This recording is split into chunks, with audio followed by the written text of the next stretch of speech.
especialmente da Mara, com essa oportunidade que o movimento da convergência nos oferece. Vocês estão me ouvindo? Estão me ouvindo? Sim. Sim, sim, você te escucha. Ai, mas ainda está ruim. Só um minuto, gente. Deve estar dando eco, Flávia, porque você está em dois ao mesmo tempo, não é? Mas eu não estou conseguindo tirar o outro. Peraí, agora acho que vai.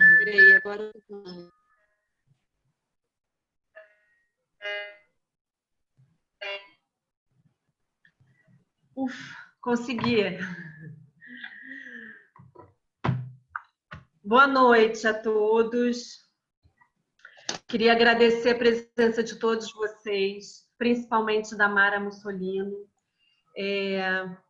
Eu fiz o convite para a Mara.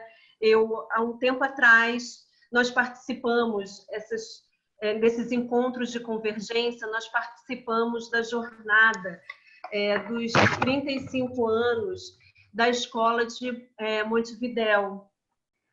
E a Mara apresentou um trabalho que eu achei muito interessante e muito atual com as questões que hoje, né, nos convoca. Então, eu pedi para que ela pudesse, né, falar sobre esse trabalho aqui também, nesse espaço do ateliê. Então, e ela aceitou prontamente, e eu acho que vai ser uma ótima oportunidade para a gente poder debater as questões atuais. E eu convidei também a Cecília Oliveira, que é da Escola Lacaniana de Vitória, para debater esse trabalho. Então, eu vou apresentar a Mara Mussolino, que é membro analista da Maêutica, Instituição Psicanalítica de Buenos Aires, autora de diversas publicações, dentre elas Gozo, Sexualidade e Sexo, Clínica Psicanalítica, de 2019, O Nome do Pai, do Matema ao Poema, de 2015, dentre muitas outras publicações. Então, a Mara vai apresentar um trabalho cujo título é Autismos, Sintoma Epocal. Então, Mara, fica à vontade. Todo seu microfone. Muchísimas gracias, Flavia. Bueno, buenas noches a todos y como les decía, una alegría poder estar aquí y agradezco en primer lugar a Flavia Chiappetta y a la Escuela Lacaniana de Psicoanálisis de Río de Janeiro la oportunidad para poder trabajar con ustedes. Pequeño epígrafe, tal vez de que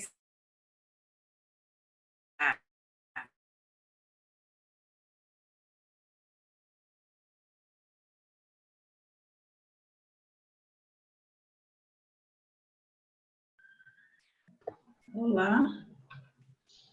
Oi, eu não estou ouvindo. Acho que travou. Avó. Mara?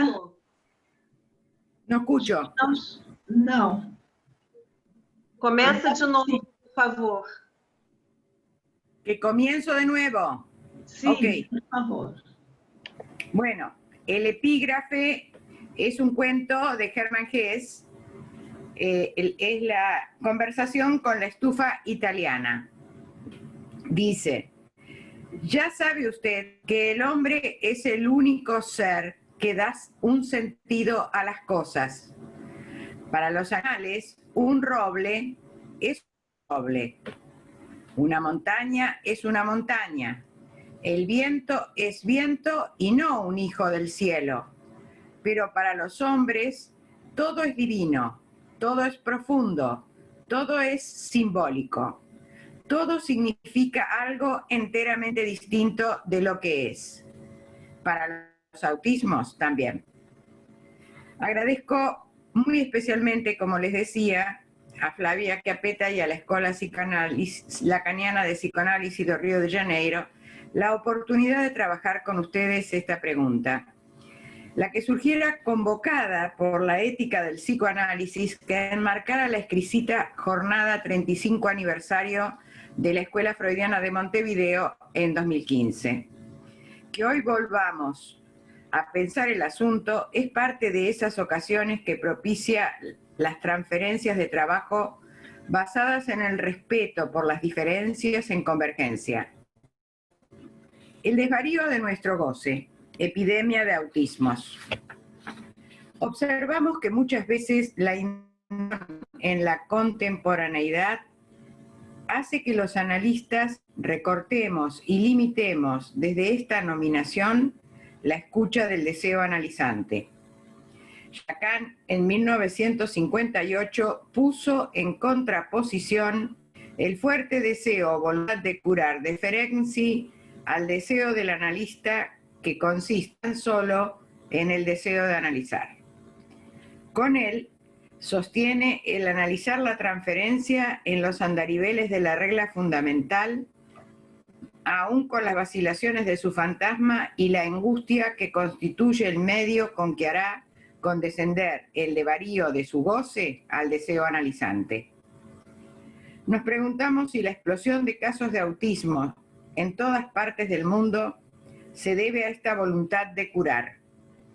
Conocí el fenómeno en París en junio de 2010 a raíz de una invitación a trabajar la importancia del psicoanálisis en los autismos. Pasados los años, el psicoanálisis ha mostrado un saber allí hacer difícil de soslayar.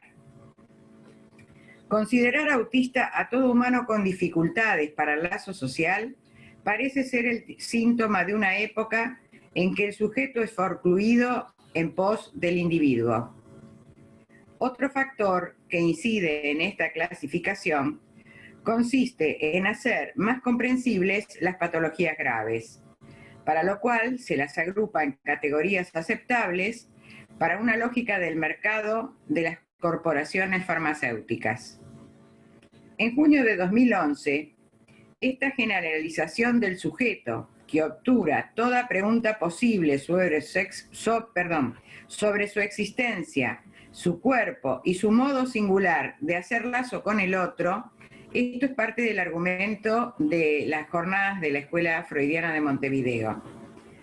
Establecida en los DCM y en el 10, provocó la firma de un documento en convergencia de las 38 asociaciones que formamos parte del movimiento. En él nos comprometimos a seguir analizando el deseo caso por caso, sin manuales o catálogos de síntomas actuales o por venir. Advertimos, pues, que esta política del síntoma reconoce deficiencias de la comunicación y de la interacción social importantes y duraderas, además de una notable afectación de la práctica de comportamientos no verbales múltiples. Esta especificidad, sin que nos demos cuenta y no por casualidad, forma parte del criterio A1 del trastorno autista, que funda los criterios A, B, C y D en el trastorno del espectro autista TEA. Observe que lo mismo que pensamos es lo que dice el DCM, como para no creerle. Pero si lo epocal incide tanto sobre la política del síntoma, ¿cómo atenderemos a la ética del deseo indicializada por la ética de bien decirlo inconsciente? Es necesario que el analista tome posición en el análisis de la transferencia para constituir dirección de las cosas a su cargo. Vamos a ir a la ética del deseo. Consideramos que la tarea del analista consiste en restaurar el lugar del sujeto respecto de su deseo más allá de cualquier patología. La transferencia es ese otro lugar donde aparecen las huellas de su desaparición. La experiencia de la praxis indisociable de esta ética coincide aquí con el objetivo de la cura, tratar al paciente. para desarrollar el cuerpo pulsional que provoca eso nuevo que sería la visión del sujeto en su análisis. En el caso de los autismos, este cuerpo pulsional carece del corte que hace falta para agujerear la erogeneidad del cuerpo. El analista entonces erosionará el sentido de las conductas bizarras, las ecolalias o la verbalización de sus alucinaciones vocales o cualquier otro distanciamiento de la realidad. Para ello, juega el juego íncito en el material tablero que audiciona durante la operatoria analítica. Aquí es donde observamos esa falla narcisista singular que aparece del proceso de subjetivación. Esta falla en el corte y la reanudación en palabras congela el acceso y el aprendizaje del orden simbólico. Necesitamos, por lo tanto, conocer sus causas para que el analizante pueda y sepa hacer con sus efectos. En primer lugar, esta falla produce un desorden en el torbellino pulsional que perturba el empuje, la fuente, el objeto y la meta durante el montaje de la pulsión. Esta es la forma en que la pulsión vehiculiza al deseo en la lengua. Tengámoslo siempre presente. En que se hace parcial y identifica su fuerza constante para poder nombrarse en un hacerse o en un siendo que esperará decirse. Por consiguiente, es importante no buscarla en el léxico de las palabras, sino en el modo en que las pronuncia el analizante. El padecimiento o patema del fantasma que sostiene su deseo aparece en la fonación y la sonoridad con que dará a oír cómo se escucha a sí mismo y de qué forma se las arregla con este impedimento. Esta dificultad nos enfrenta ante una cuestión insoslayable que no debería hacernos resolver. Así como no llegan a entender lo que les decimos, tampoco podemos esperar oír un discurso corriente. Su discurso se desarrolla en las lenguas con que hace lazo con ese otro que nos hace ser durante la transferencia. Si el analista no rehúsa este lugar otro en el otro, que le es necesario al analizante para las identificaciones, con que interrumpirá la parafernalia sónico-fónica primordial que funda su subjetividad, es muy posible que el niño sepa hacer con la inhibición del corte que hace falta. Estos ruidos ensordecedores lo han hecho caer al sujeto en la captura narcisista aleatoria que altera la identificación, tanto a su propio cuerpo como objeto, como a esos otros que le interesan para salirse de sí mismo. Su horror al estupor, al subjetivarse, hace que no quiera saber nada del deseo del otro.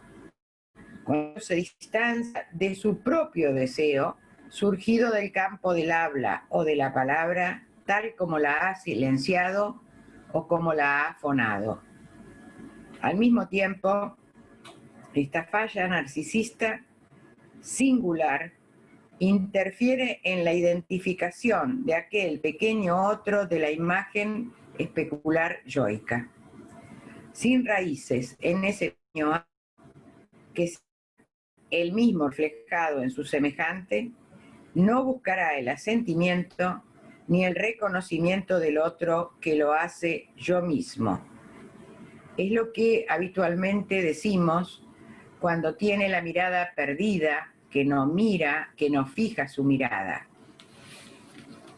A este respecto, mostraremos esta dificultad en la clínica para no caer en creencias o teorías, sino para cernirnos exclusivamente a lo que precipita en un análisis.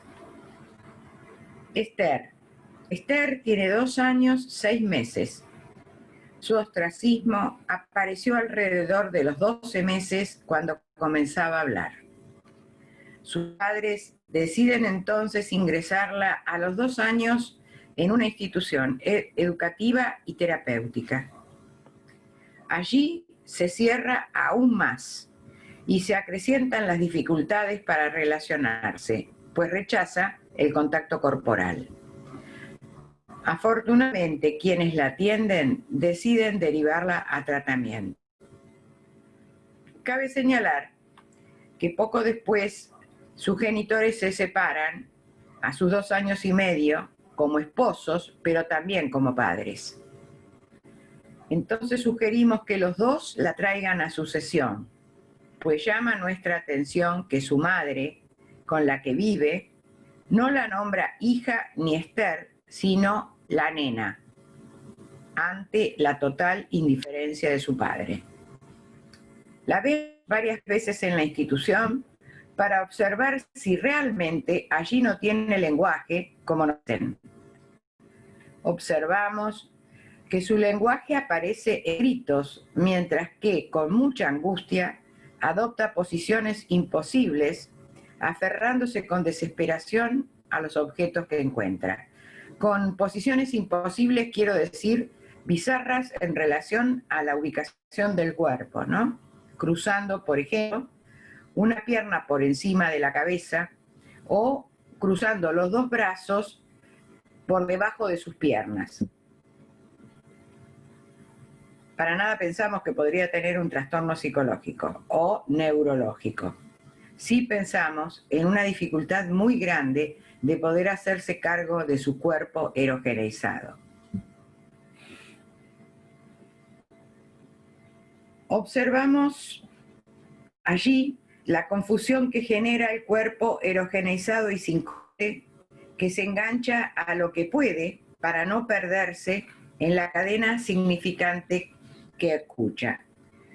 Sugiero continuar su análisis en el consultorio por esto mismo y los comprometo a los profesionales que la atienden en la institución al trabajo en equipo. En su primera sesión, Esther entra y se queda tirada en el piso. Sus padres quieren entrar y les pido que se sienten en el fondo del consultorio. En su primera sesión, Esther entra y se queda tirada en el piso. Perdón, esto ya lo leí. Cuando escucha mi voz, me mira y divaga sin fijar la mirada. Mueve el brazo y se aferra a un peluche. Se frota en él y se amaca hecha un ovillito, hasta que se golpea contra la pared y se asusta. Le digo, no pasó nada. Escucha, se calma y arrullándose, echa un bollito, se va. Veremos ahora la ética del bien decir. Vamos a escucharla a Esther en su análisis, desde otra lógica que incluye la del deseo, pero toma la acción que ella oye y da a oír desde una ética del bien decir que justamente no consiste en un decirlo bien. Se sienta y toma una botella con bolitas que sin querer sacude. La sacude frenéticamente hasta que interrumpo y corto el embelesamiento narcísico, acompañando el sonido de mi voz. Chas, chas, chas, chas, chas. No sé si me escucha o se escucha, pero queda fascinada y lo imita. Sin mirar, Esther hace que suene algunas veces, mientras en otras la detiene con su mano impidiendo el sonido. Juega y oye resonancia apretándola a su cuerpo. Siente así el golpeteo y la vibración. Ese ritmo la hace reír. Repite esta acción y se ríe. La comparte con nosotros y nos reímos. También se ríen. Esther ha inventado un juego al que nos invita a comprender. Sabemos por Freud y Lacan que desde los tiempos del balbuceo, la modulación vocal y la articulación en palabras o frases, eso que llamamos predicación o sentido, depende del ejercicio de la función del padre. Recuerden, por ejemplo, el sueño sobre las fresas y el puré de Ana Freud, que nos relata Freud. Aclaremos, la función del padre siempre incluye a la madre, pues no habría padre sin la intención de ella y de deseo, ni tampoco habría hijos, hijas, nena. Pensamos que Esther no ha encontrado, mientras aprende la lengua propia, la ley o nombre del Padre necesarios para habilitar la predicación y el sentido de su material palabrero. Este es el malentendido que encuentre los significantes que la representan sujeto. Esa precipitación de un saber del otro que la identifique con ella misma al conocerla, sin que la desee o le hable, aún para rechazarla, sin que la mire o la acaricie, ella no puede significarse. Entonces nos propusimos trabajar los efectos y consecuencias de esta falla en las entrevistas con padres, pero también en la reunión de equipo con esos otros interesados en Esther. Pues aquí se mueven y sostienen las diferentes y difíciles transferencias laterales que podrían hacer peligrar su análisis. Un sonido con sentido corta y agujerea el cuerpo erogenizado. En cualquier humano hace falta un corte que agujeree la parte del cuerpo erogenizado por el deseo. Si este corte no ocurre en tiempo y forma por la intervención de la voz del padre o de la madre, aparecen los síntomas. Con el rocking mostrará el encierro narcísico erótico sin poder salir de sí misma. Con el rolling, ¿se entiende lo que quiere decir rocking y rolling, no? Lo utilizan, son palabras en inglés. El rocking es el movimiento de amaque. No sé cómo se dice en portugués. Flavia, ¿vos podés ayudarme? Bueno, lo charlamos después.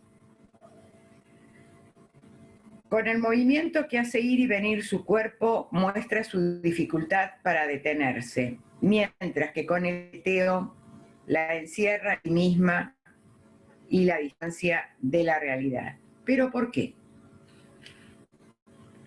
Sin querer concluir, es claro que en los autismos la función del nombre del padre no cesa de no escribirse. Queremos decir que será puro real hasta que la escritura de la forma de transmisión personal del nombre del padre funde lo real de ese sujeto. En Esther, ¿será la risa del padre y la de la madre quien fundara la relación de pura significancia en lo simbólico y lo imaginario de ese chas con que fabricó el juego? Si bien aquí aún hay algo no dicho, muestra su deseo cuando ríe o juega cubriendo el sonido con su cuerpo, o cuando goza tapándome la boca o palabreando el ritmo. Cada corte implica el vocablo, aunque no haya palabra pronunciada. Es claro que gracias a esta discriminación puede inventar ese repique del parloteo que hace vibrar el sonido en su cuerpo mientras juega, del mismo modo que el sonido de bolitas adentro de la botella. Pero ¿cómo dirá la mirada que podría subjetivarla? Hasta ahora nunca ha hecho intervenir a sus padres. Ellos se angustian y solicitan quedarse afuera. Luego de numerosas entrevistas con ellos, accedo. Pasan algunos meses hasta que en algunas sesiones quiere salir, como si buscara llevarle algo a su madre, y en especial cuando no viene el padre. Advierto esto, pero lamentablemente no sé qué hacer. Dejo que suceda. Observo que se detiene ante el espejo, pero no se mira. En mi consultorio antes, en el momento de llegar a la puerta de salida, en un costado hay un espejo. En ese espejo es que se mira. Entonces, se detiene ante el espejo, pero no se mira. Cuando vuelve, sin haber salido, pega plastilina y desparrama plasticola sobre el espejo. Está muy concentrada en lo que hace. Retoma esta actividad muchas veces, por lo que pega una lámina espejada al espejo por cualquier explosión de la tensión agresiva deseante. Ella lo advierte y cada vez que pasa le agrega algo, hasta que la gruesa cobertura se cae. Entonces, se ve en el espejo y me mira. Grita, toma mi mano y corremos. Se asombra y rápidamente vuelve al espejo para mirar sonriendo. Dice, nena. Corre a ponerse de rodillas sobre mi falda. Acercando su cara, toca mis anteojos y los lame. Busca tijera y papel, raja una tira de papel y corta pedacitos. Pregunta, ¿y papá? Cuando ve caer los papelitos al piso, se desorienta y adosa, pega su cuerpo al mío. Con su rostro muy cerca le digo, hola Esther, y ella se ríe. Cuando camina sobre los papeles mirando el piso, estos se vuelan.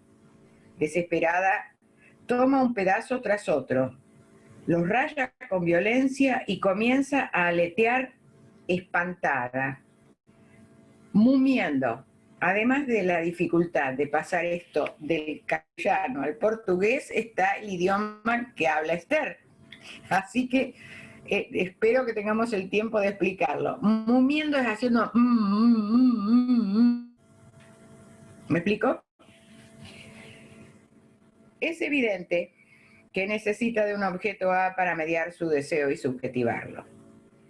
Va a buscar la maltrecha botella con bolitas, que a esta altura la tenía toda reventada, y la sacude sin parar cerca de mi rostro para compartir lo que oye. Y aletea. Como si deseara detener su aleteo, me abraza. Lleva mi mano a los músculos de mi garganta y a su caja torácica.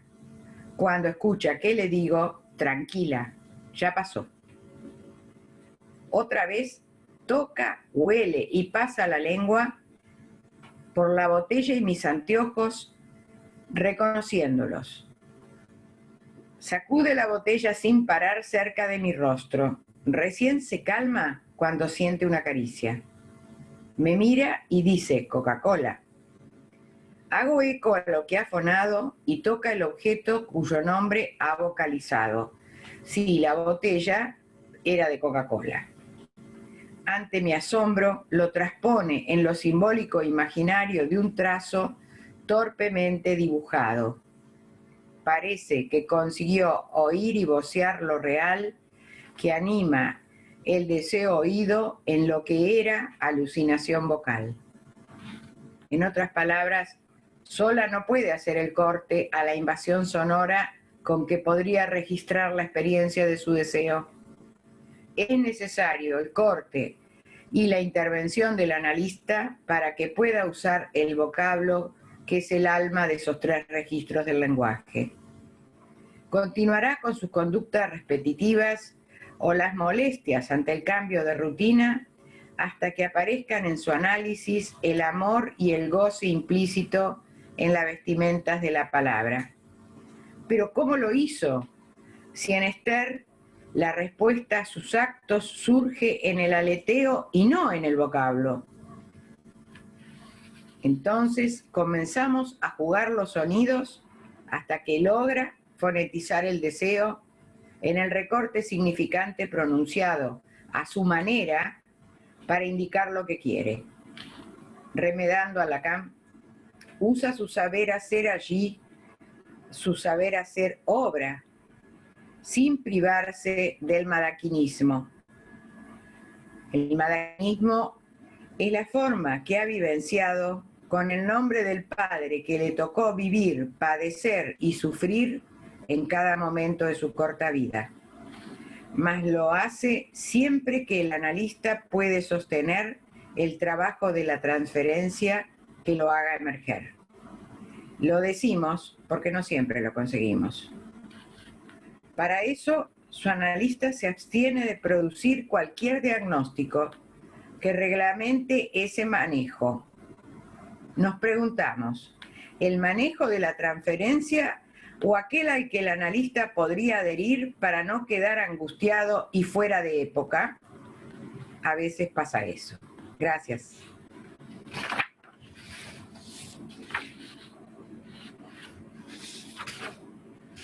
Muito bom, Mara. Muito obrigada. Oh, gracias. Trabalho maravilhoso. Eu vou passar a palavra para a Cecília, para ela debater. Vou apresentar a Cecília Oliveira, é psicanalista, membro da Escola Lacaniana de Vitória, mestre em psicologia pela UFES e diretora de escola inclusiva.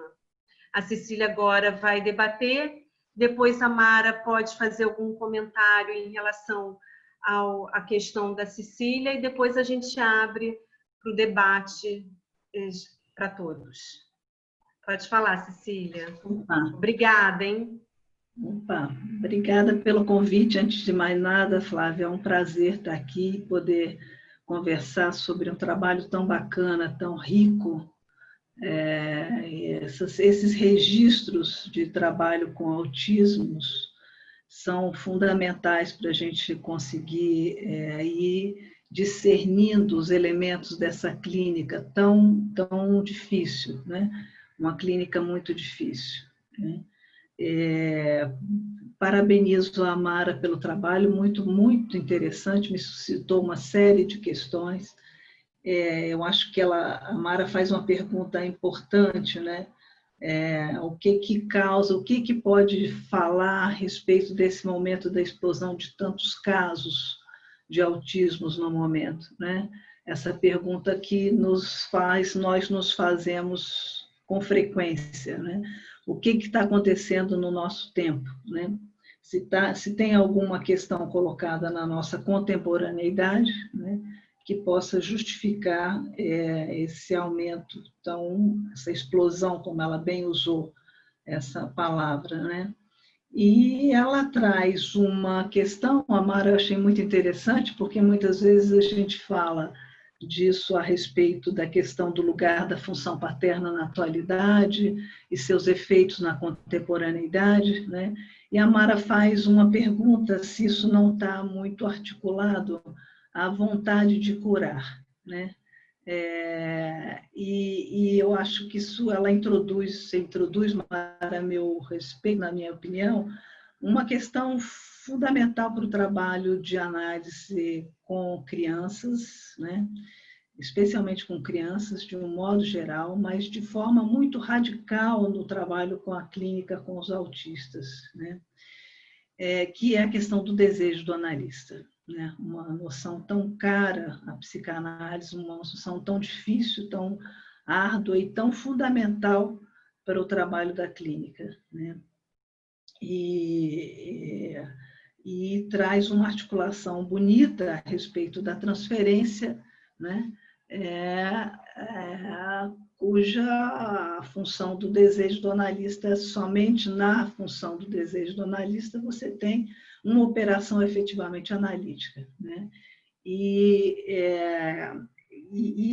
eu acho que fica muito evidente uma questão que é muito difícil na clínica com crianças, de um modo geral, e também, especialmente, radicalmente na clínica com os autistas, que é um equívoco, a toda a dificuldade que muitas vezes mesmo os lacanianos têm de distinguir a noção de desenvolvimento para a noção de constituição de sujeito, né? Constituição de sujeito como um acontecimento, como esse corte, né, na cadeia significante, o sujeito como efeito desse corte, né? Eu acho que o trabalho da Mara traz isso no passo a passo, de uma maneira muito rica, né?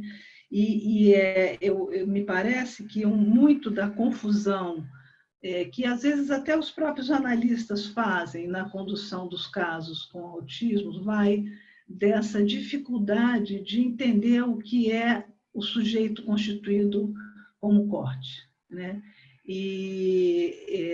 Eu acho que esse é, a meu ver, o ponto central do trabalho que ela traz, né, você traz, Mara. E aí vem alguns elementos do trabalho que eu vou te provocar a falar um pouco mais. Você está me entendendo bem, Mara? Está conseguindo me entender?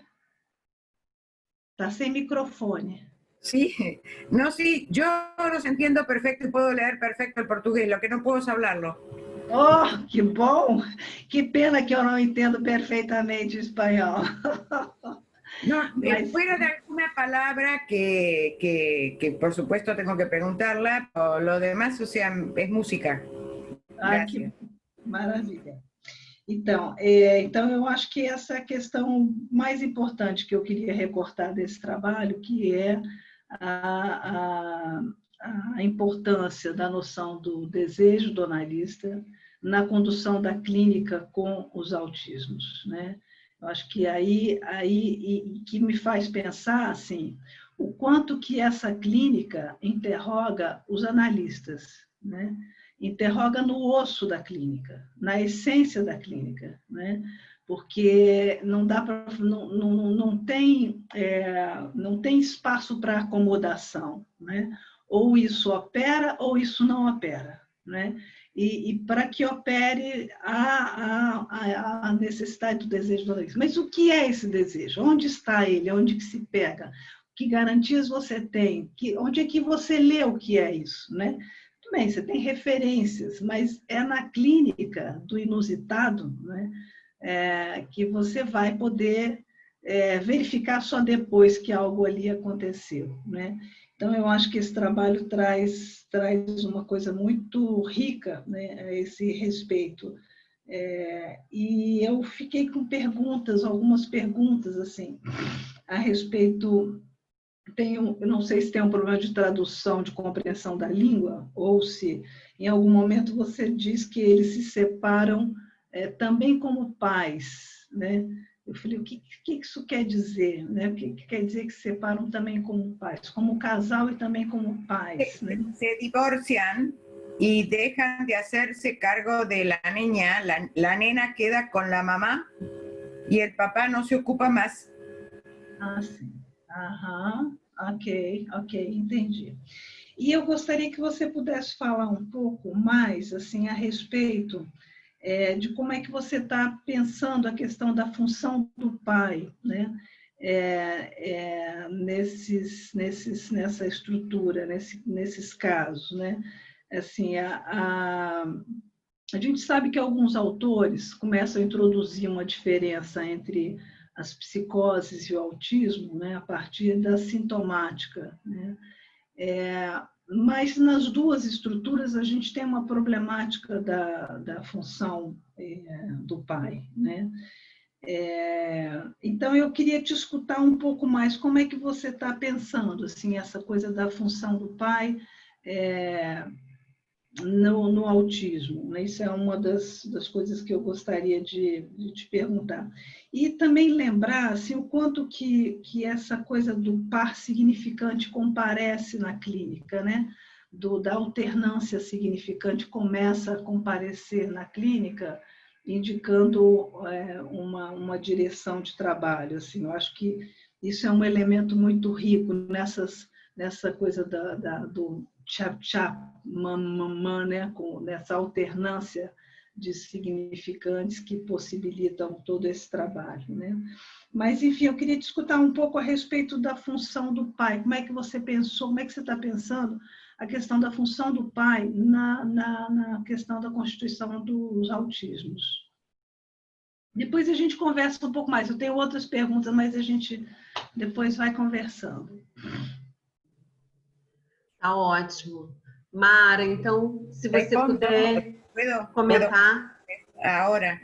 Bueno, en primer lugar, muchísimas gracias, Cecilia, por la escucha. Realmente pienso que captaste el meollo, el núcleo de lo que quería trabajar. Es cierto que con el autismo o hay operación analítica, es decir, o el analista realmente analiza o no sé qué hay. Puede ser juego, puede ser estimulación temprana, puede ser cualquier otra cosa, pero realmente es una de los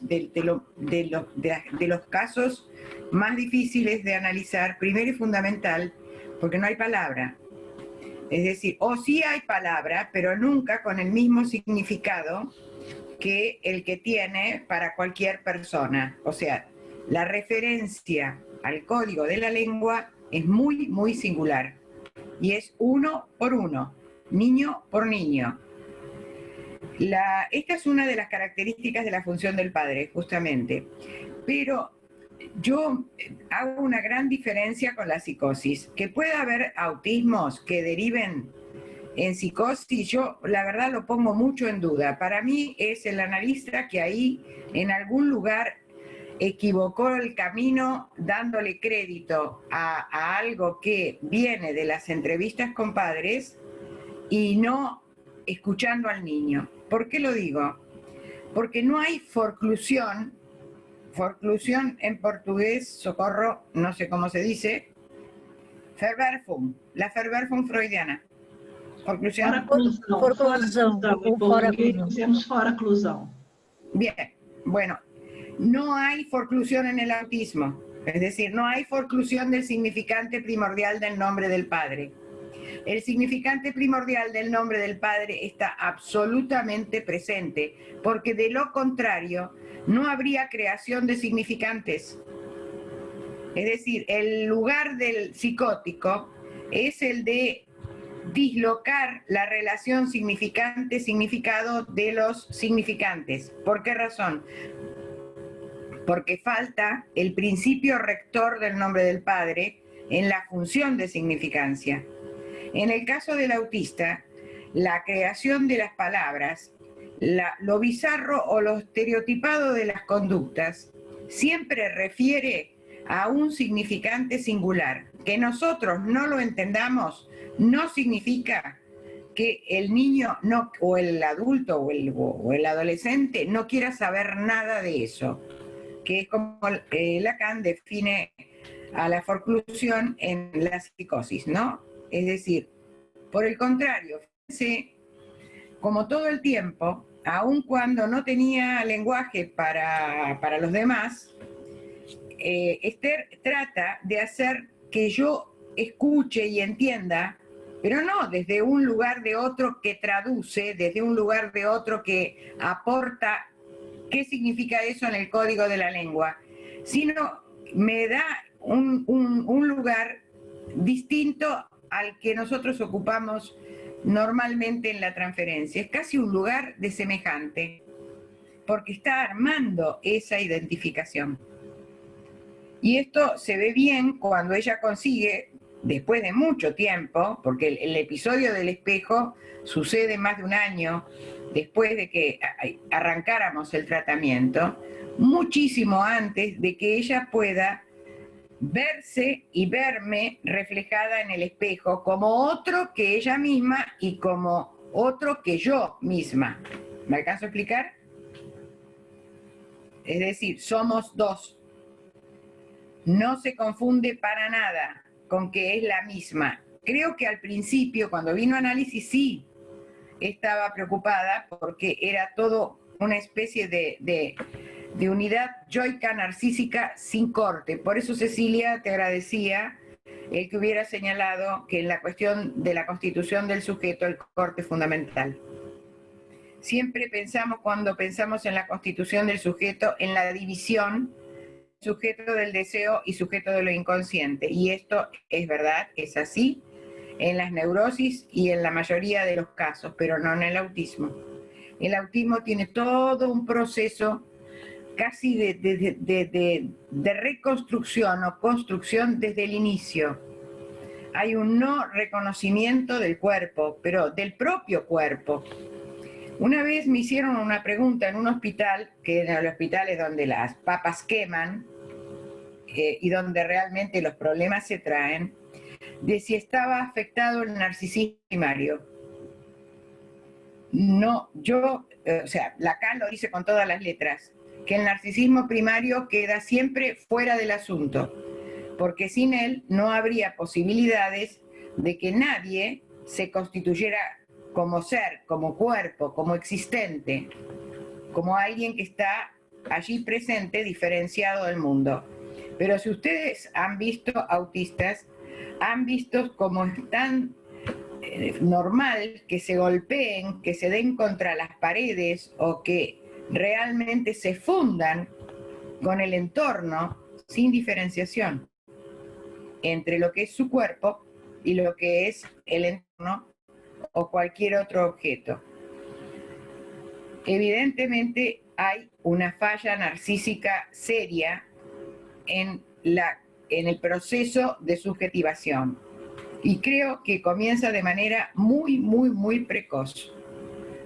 Comienza desde el momento de la diferenciación, miren lo que les digo, del yo placer y el yo purificado. ¿Recuerdan el gráfico que Lacan dibuja en el seminario 11 para hacernos entender lo que es ese yo total? Bueno, creo que el autismo está ahí. Al menos en el momento en que comienza.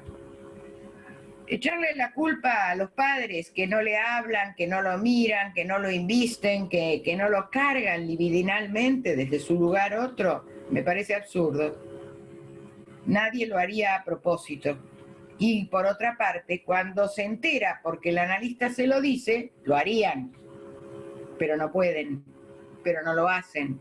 ¿Y por qué no lo hacen? ¿Porque no lo quieren? No. Hay algo cortado ahí que tiene que ver con esto que vos preguntabas, Cecilia, que es la función del padre transmitida. La función del padre que se viene transmitiendo de generación en generación y que no hay modo de poderla transmitir si uno no ha vivenciado alguna de estas circunstancias. Por eso, en este caso, yo insistí muchísimo en que los padres estuvieran presentes. Y como sucedía esto que digo, de la falta de interés absoluto del padre por hacerse cargo, a pesar de que, bueno, sí, algo de interés tenía porque él lo pagaba, pero era como una expropiación. Ponía el dinero y se iba. En realidad no se iba porque yo no lo dejaba, lo mandaba al fondo del consultorio. Tal vez en exceso. Lo expliqué, lo charlé con ellos y les hice comprender que había algo necesario para que armara Esther, que era una imagen de escena familiar, aunque fuese en el consultorio, porque evidentemente esta pareja se llevaba muy mal y siempre habían estado tratando de no aparecer enfrente de Esther. Bueno, la diferencia entonces,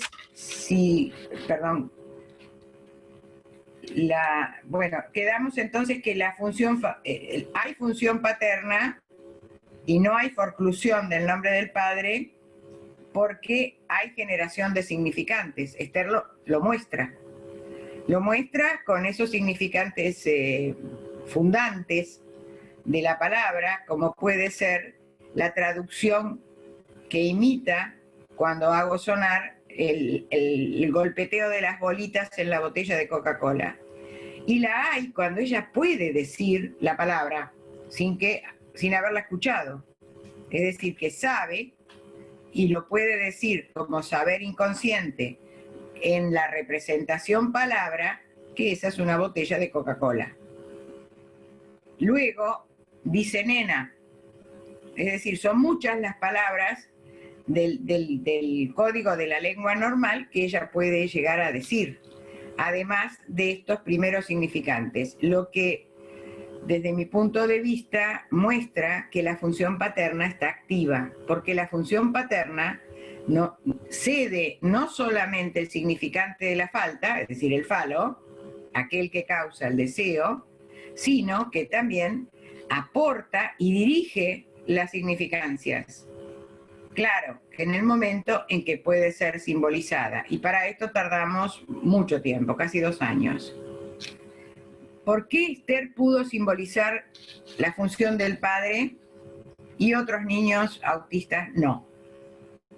Creo que se debió en gran parte al trabajo intensísimo que hicimos. Digo, porque la gente, los profesionales que la atendían en la institución colaboraron activamente. Si bien fueron continuamente convocados, ¿no? O sea, es algo que a ver, yo considero que no se puede trabajar casos de autismo si no se trabaja en equipo. Es imprescindible.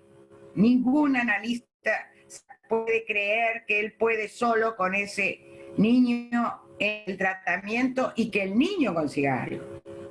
El trabajo en equipo es lo único que funciona. ¿Por qué? Porque todas las transferencias laterales que se nos escapan adentro del consultorio son las que aparecen en la institución, son las que aparecen en la escuela, son las que aparecen con el médico, o sea, son las que aparecen por todos lados. No podemos ser tan necios de pensar que nosotros solo vamos a trabajar las transferencias. Se necesita mucha paciencia, mucha humildad y mucho aceptar. Porque muchísimas veces la relación de los otros profesionales no es amistosa. Es decir, es como que no estamos acostumbrados a tratarnos bien cuando trabajamos distintas disciplinas. Y una pregunta por ahí es tomada como un acto de subestima, como un acto de denostación. Y en realidad es un acto de ignorancia, porque si uno pregunta, porque no sabe. Pero una vez que este trabajo se inicia, generalmente da unos resultados magníficos. Y creo que ahí también hay función del padre, pero del lado del analista, que asume la castración y que asume que tiene que poder encontrar las palabras, más allá de lo que estudió y de lo que sabe y de lo que cree saber, que en realidad no sabe nada, pero bueno, de algún lugar hay que partir en decir las palabras para que el profesional, los padres y quien esté implicado en las transferencias laterales las entienda. O sea, hablar, ¿cómo les digo? En fácil, no en técnico.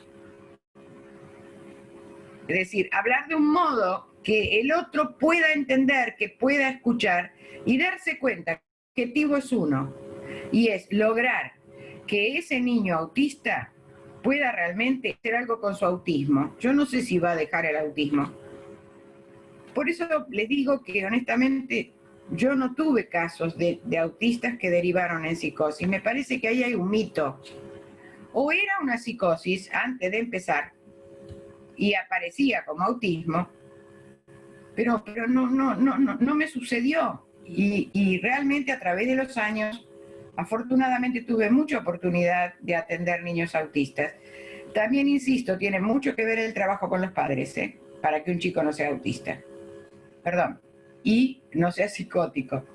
¿Por qué razón? Porque el trabajo con los papás no los desliga, hace un lazo, y hace un lazo a través del amor, no al hijo, sino a la vergüenza que les da no responderle al analista que lo convida, que lo invita, que lo pone a trabajar juntos.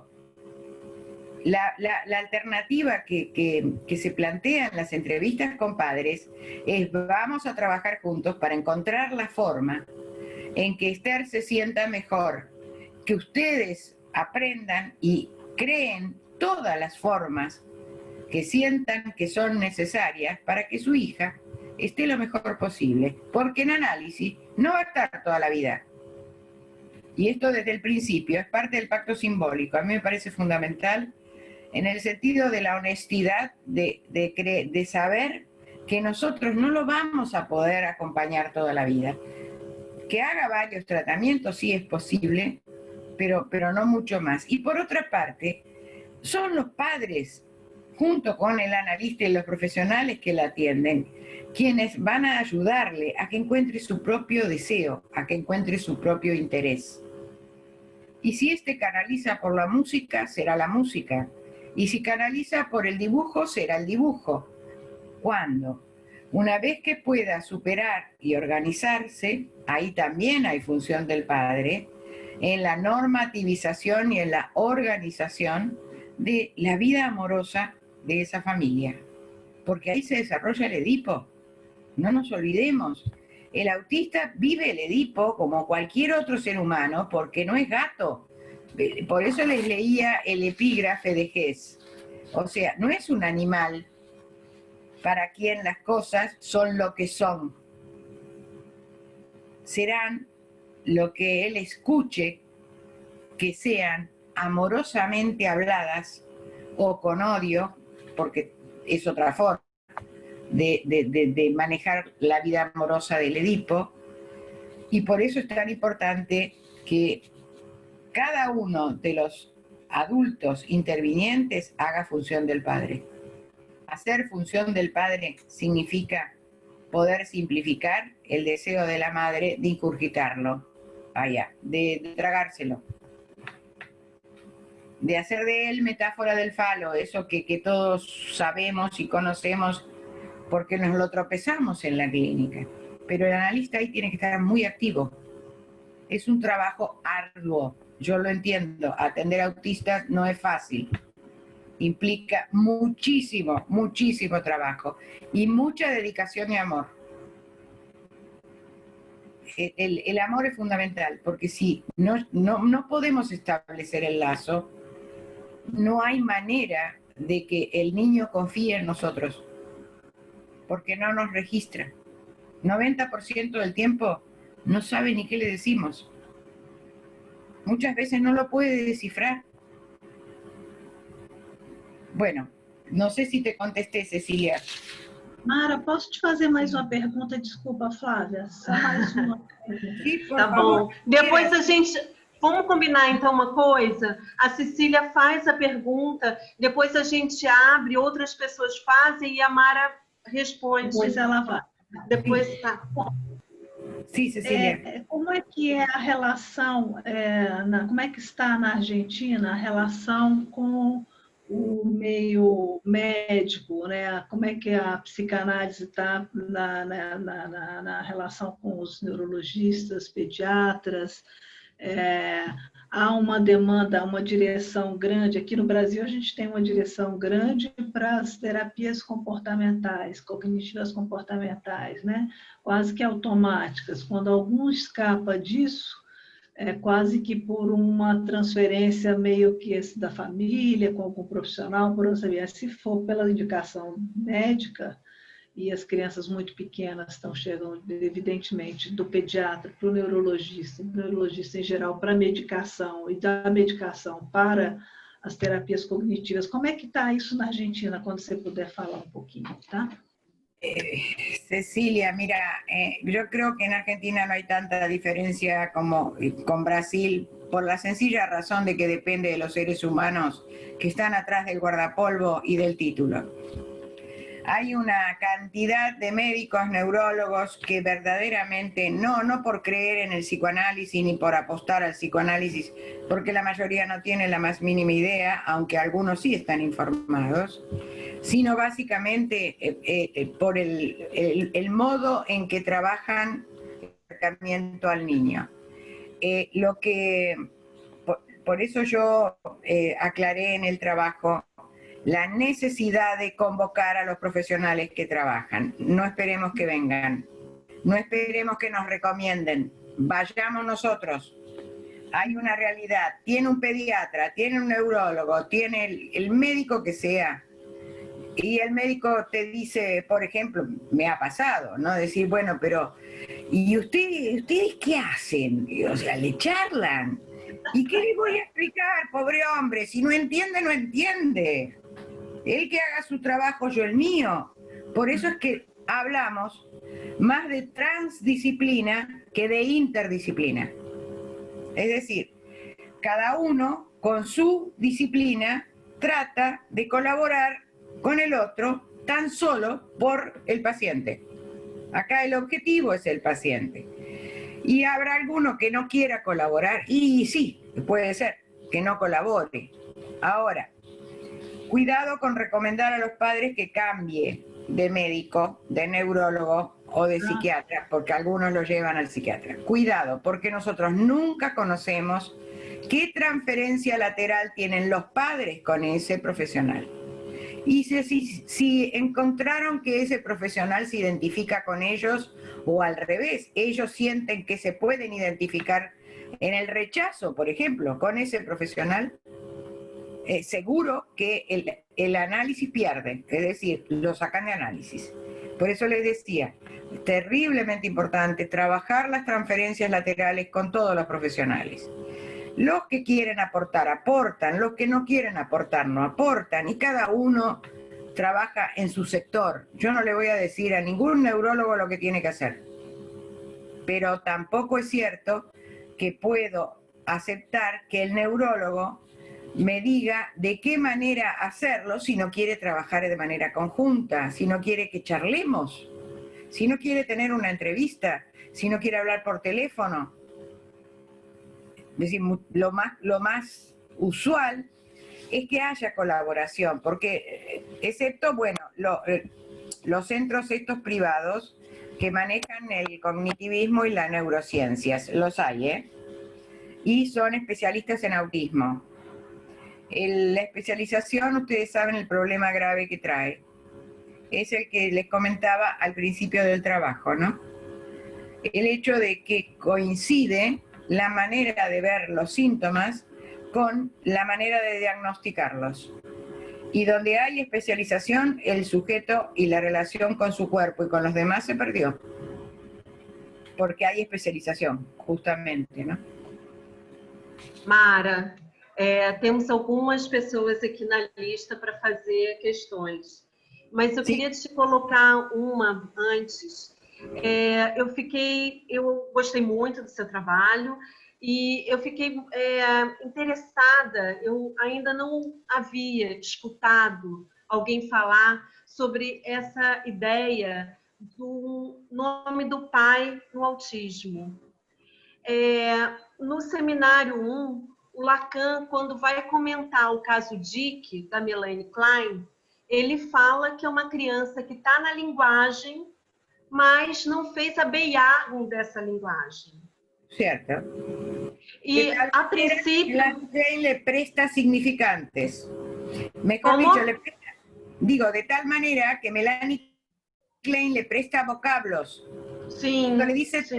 mamá, cuando habla de túnel. Mas sim, a minha questão é se o caso do autismo não está referido ao desejo da mãe, à ausência do desejo da mãe.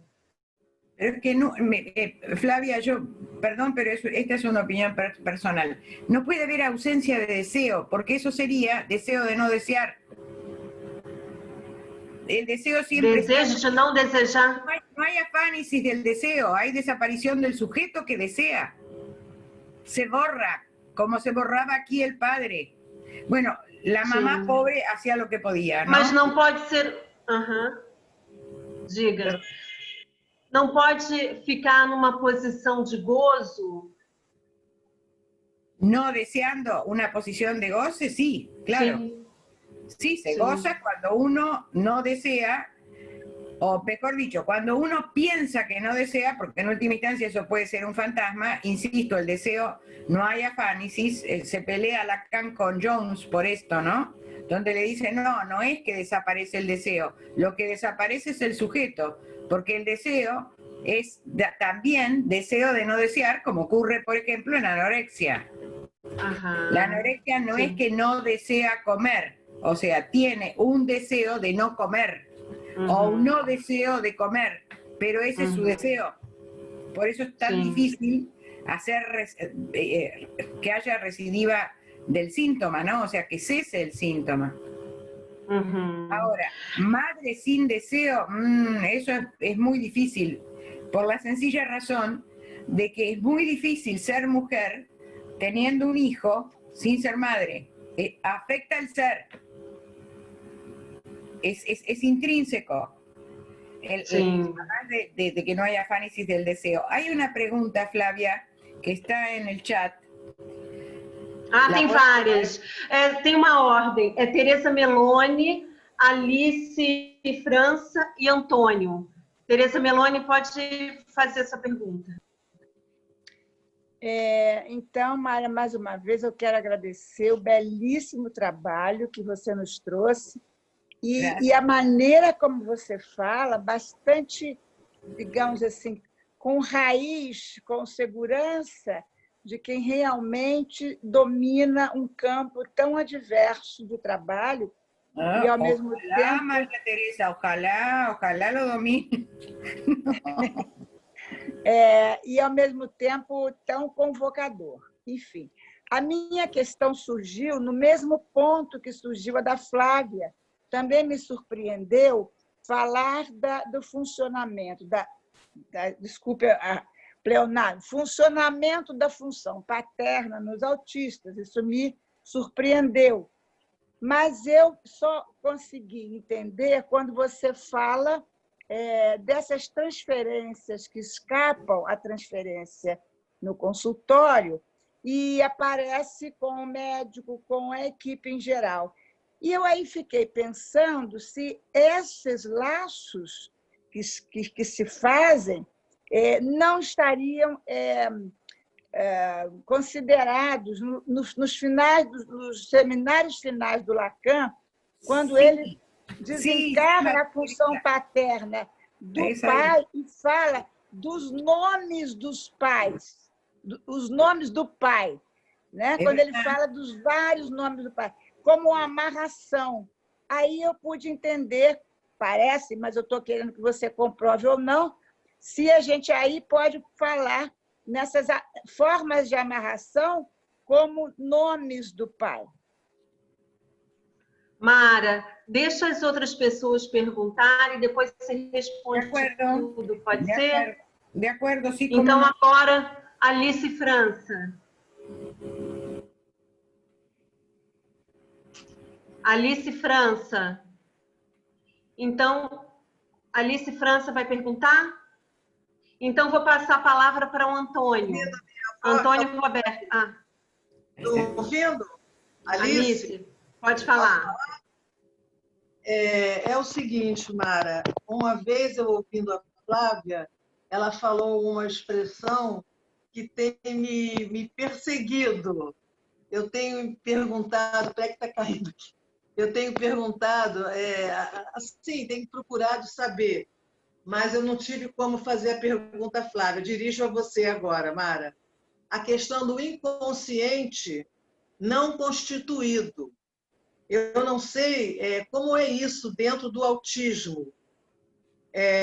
Aí ficou para mim a pergunta, o inconsciente não constituído, ele pode ser constituído no autismo, na criatura autista, no sujeito... Enfim, eu estou muito atrapalhada e estou adorando poder fazer essa pergunta. Inconsciente não constituído.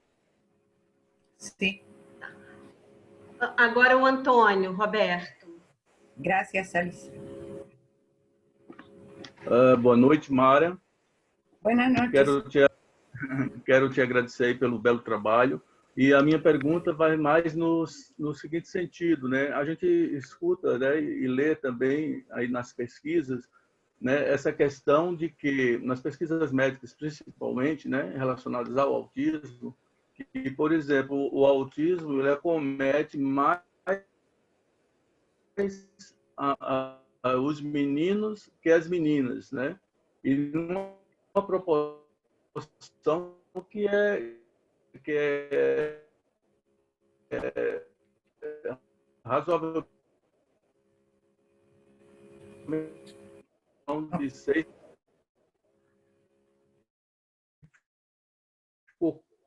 Levantou uma curiosidade para mim, né, nesse sentido.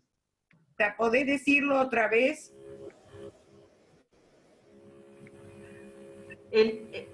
Eu acho que ele está colocando a incidência do autismo nos meninos, né? Com mais frequência do que as meninas. Sí, está bien, pero después dijo algo más.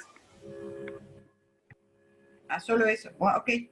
Não, isso mesmo, é o que você pensa sobre isso, né? Sobre essa questão, porque essa proporção que eles apontam na pesquisa é uma proporção de 6:2, de 8:2, é uma proporção que chama a atenção, de certa forma, pelo número, né? Mas, assim, é algo que me chamou a atenção também, eu gostaria, já que você trabalha, né, com essa questão do autismo, de saber o que você pensa sobre isso, né? Entendi. Então, a última pergunta, Tereza Nazar. Oi, Teresa, ¿dónde está? Oi, olá, como está? Hola, Teresa, ¿cuánto tiempo? No tanto, Sim. Muito bom escutá-la, foi ótimo o seu trabalho, como sempre. Gracias. Eu quero trazer mais uma preocupação clínica, e eu acho que é a preocupação de muitos analistas, não só dos analistas, mas sobretudo dos psicanalistas hoje na clínica do autismo. A questão que se coloca para mim é da dificuldade quando você recebe o encaminhamento com mais frequência hoje, né, de casos de autismo, e, na verdade, muitas vezes não se trata disso.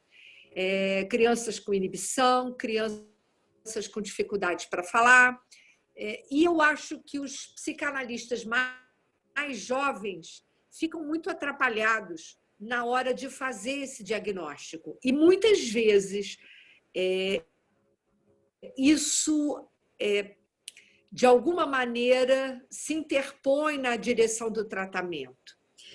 Então, assim, a minha questão se coloca, né, porque você tocou nesse assunto, como nós podemos fazer um trabalho de equipe envolvendo médicos que têm a sua função em muitas situações, já que a gente pode falar, e eu penso assim, em níveis e níveis, né, de autismo, casos mais graves, casos menos graves, mais sutis.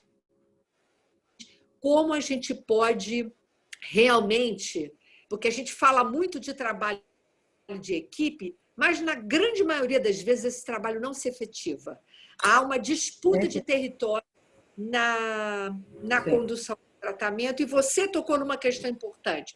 Quem a gente precisa privilegiar são os pacientes, são os analisandos, e não quem está ou não fazendo o encaminhamento clínico correto. É claro que isso tem sua importância, mas como nós podemos, eu volto a colocar, para ser bem clara, como nós podemos efetivar esse trabalho de equipe. Eu acho que isso hoje talvez seja a questão mais importante, porque não faltam profissionais se ocupando, até porque as escolas, né, os pediatras insistem muito, vários especialistas se ocupando dessas crianças, e eu acho que a gente fica patinando, na verdade, deslizando sem chegar a um bom termo em termos de encaminhamento clínico desses casos. Então, é isso que eu queria colocar. Como é que você trabalha isso aí em equipe? Mara, só por uma questão assim, a gente tem que terminar às 9h30, então você tem 8 minutos. Ya. Voy a ver, espera que... Era el de María Teresa, fue la primera pregunta, ¿no? Sí. Sí, a ver, hay una diferencia entre lo que es el significante del nombre del padre, que es el ordenador de las significancias, y los significantes de los nombres del padre, que se atraen y salen, o sea, Lacan dice que en realidad son atraídos y expulsados de la represión primordial. Esto había que explicarlo y es cierto lo que decía Teresa, que recién en el último Lacan esto va a ser explicado. ¿Por qué? Porque el último Lacan, es decir, el Lacan a partir del seminario 19 empieza a atender otra forma de saber hacer con el síntoma, es decir, encontrar la causa del síntoma para que el analizante sepa hacer con ello. En el tratamiento de los autismos esto es fundamental. Si la gente que colabora, los médicos, los neurólogos, son otros nombres del padre, eso habrá que ver, de acuerdo a su función, porque sí son lugares otros que son importantes para el niño, porque son una referencia transferencial para los padres y son un lugar de depósito de saber, por lo tanto hay suposición. Pueden ser nombres del padre en la medida en que operen, en la medida en que quieran actuar o intervenir. También pueden ser obstáculos, pero estoy de acuerdo con ella de que sí pueden llegar a ser nombres del padre. Alice, el inconsciente no constituido, me costó pensarlo, porque en realidad no hay un inconsciente que se va constituyendo a medida que pasa el tiempo. Lo inconsciente no es un reservorio, lo inconsciente es esto que explica Freud en el apéndice de la metapsicología, donde dices una serie de representaciones objeto, representaciones cosas, representaciones palabras. Lo que hace lo inconsciente es formarse. Las formaciones de lo inconsciente son las que nosotros reconocemos como lapsus, sueños, equivocaciones, errores de palabra. Estos ocurren en el autismo. Yo creo que así como el psicótico anda con el objeto A en el bolsillo, ¿qué quiere decir eso? Que nunca encuentra palabras para poder traducirlo en algo que sea objeto de deseo.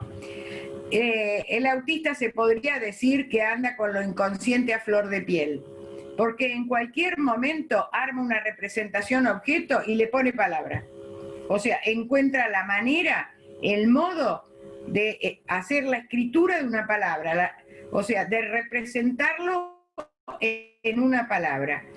Palabra, entendamos, son sonidos con sentido, fonaciones, vocalizaciones, porque no es lo mismo la palabra en el autista o en los autismos que la palabra en un neurótico.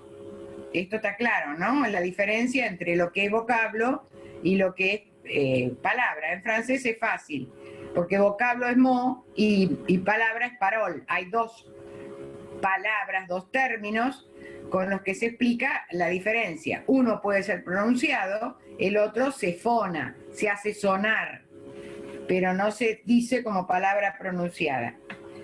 Bueno, la otra pregunta de Antonio, si hay un tema. Si nosotros estamos diciendo que hay una falla en el corte del cuerpo erógeno para que la pulsión pueda nombrarse, en un varón es mucho más importante la función del padre, si se quiere, que en la mujer. ¿Por qué razón?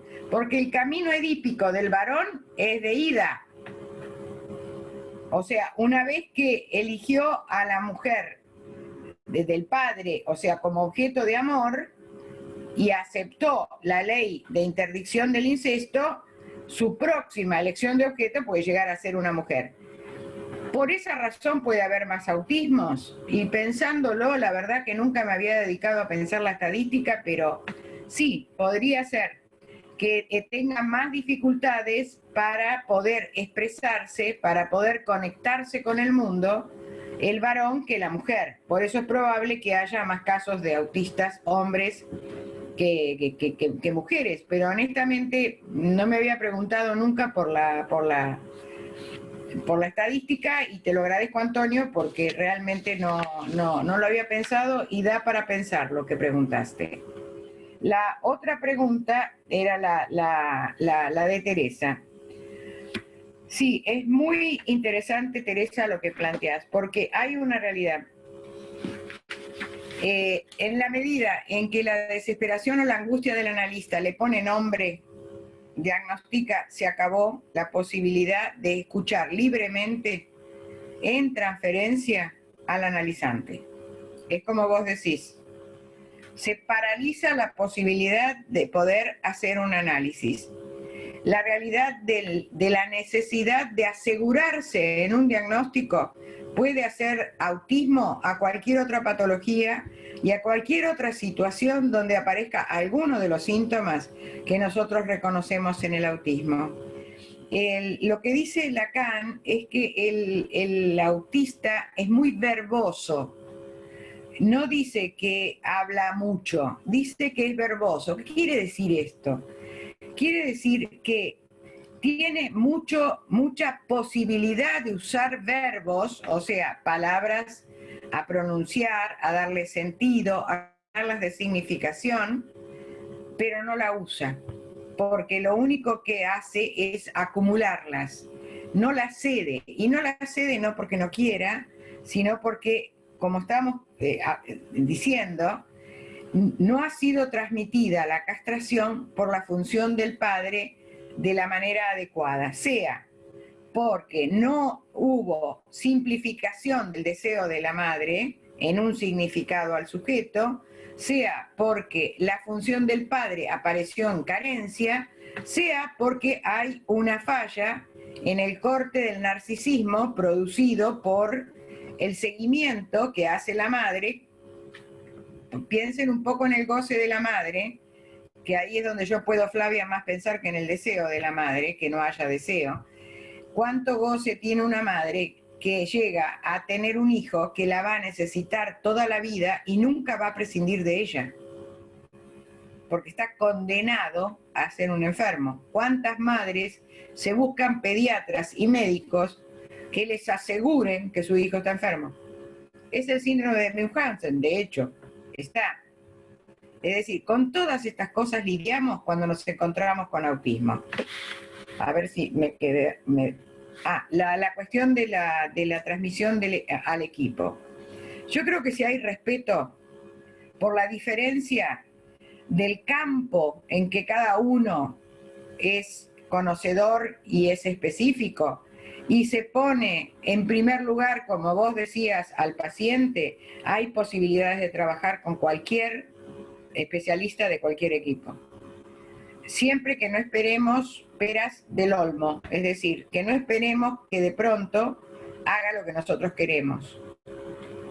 Es decir, no, puede haber recomendaciones, pero traten de no hacer indicaciones, porque se sienten invadidos y de pronto se cierran ante la posibilidad de apertura que sería tan conveniente para ese analizante, para ese paciente. O sea que muchas veces el cierre y la indiferencia la provocamos nosotros, los analistas, invadiendo el campo que no conocemos o creyendo que aportamos cuando en realidad le estamos diciendo qué hacer. Creo que son todas, Flavia. ¿Me olvidé alguna? Sim. Bom, Mara, teríamos ainda muitas outras questões. Você trouxe coisas importantes e novidades também sobre esse assunto tão difícil que é o autismo. Isso, assim, causou muitas reflexões, mas infelizmente temos que terminar. Então, eu te agradeço muito pela sua apresentação, agradeço também a Cecília e agradeço a todos que vieram hoje. Obrigada, até a próxima, que vai ser no dia 28, com Maurício Malista. Tchau, Mara. Bueno, chao, muchísimas gracias. Muchas Muito gracias. obrigada. Nos ver pronto. Gracias a todos, gracias Cecilia, gracias Tchau, tchau, Flávia, tchau, Mara. Gracias. Obrigada. Gente linda. Espero verlos pronto.